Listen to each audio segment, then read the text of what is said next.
Did God reject President Trump? This question has been on my mind for a long time. I have been thinking about it since the election began and Joe Biden was declared president-elect by the media. It is not easy to believe when all the well-known prophets prophesied and said that President Trump is going to have a second term. It has been prophesied for a while that President Trump will be in office for 4 more years. After all that what been said and done, we need to keep one thing in our mind, that God can never be defeated. And He is not a human that lies. If God said it will be fulfilled, but even if President Trump is not elected, that we should still trust God.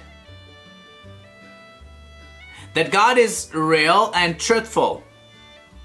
He will not let His own people down and He will always come to rescue us. God is still in control and all things are possible with Him and through Him. I do not have a single doubt in my mind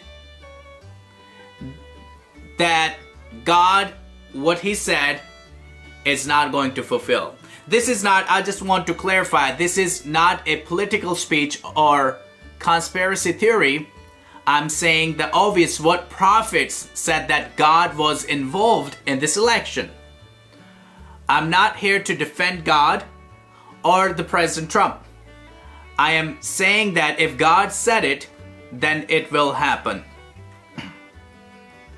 I rather trust God than man and believe in His unfailing love. What I am saying in other words, that God is not a Republican or Democratic. I'm not taking sides whether Republican or Democrat, but I am on God's side. What He said and what is in His mind, that is going to happen no matter what. It is not about who is winning or losing. It is about what is in the mind of God. It is about Him and not about you and I.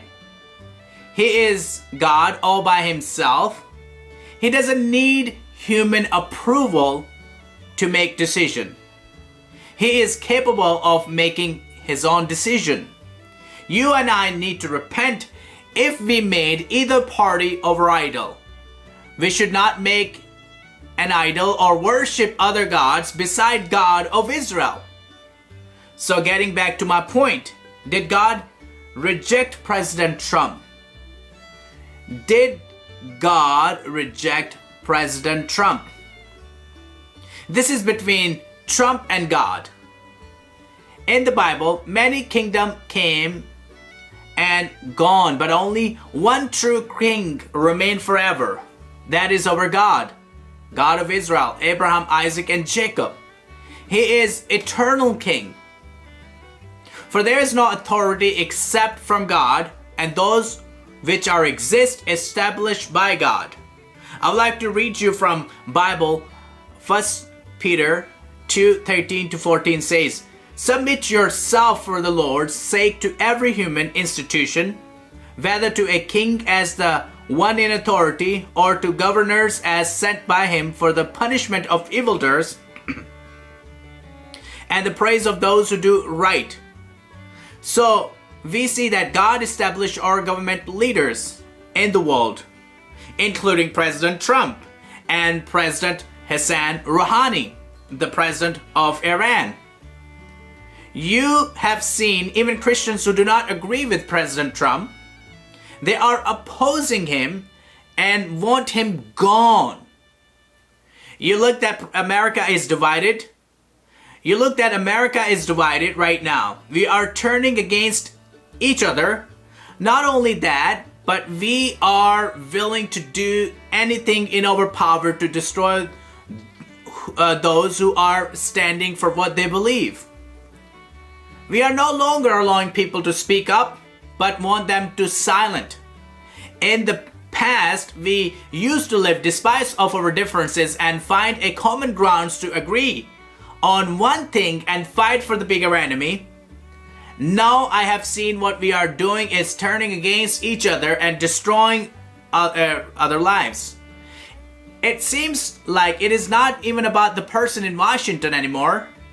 It is all about what you stand for. It is matter more than unity for some people.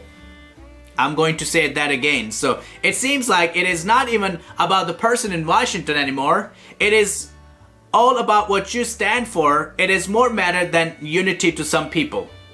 I completely disagree with this type of mental attitude. I was surprised to hear that when President Trump won, many friends and relationships were lost. I heard people being fired and not being promoted. It is ridiculous that someone can go that far. Simply they are not agreed with their point of view. The above is not even surprising to me anymore. But what was the biggest surprise? That churches opposed President Trump and became biased against President Trump. I was so astonished that churches could go that far. I still believe that President Trump is the most pro-life president in the history of America. He chose to be counseled by pastors and held prayer meetings at White House. He welcomed everybody in the White House, regardless of their religion, race, and background. I wonder what evangelist Billy Graham thought about him. I know what his son thinks about him. He is proud of President Trump for Christian support and for being the pro-life president. Did God really reject President Trump? It is not on us to decide what God really thinks about President Trump. I'm going to leave it to that. God will have justice and time will tell what God has in his mind. Thank you for watching. Please don't forget to subscribe and share Vision TV.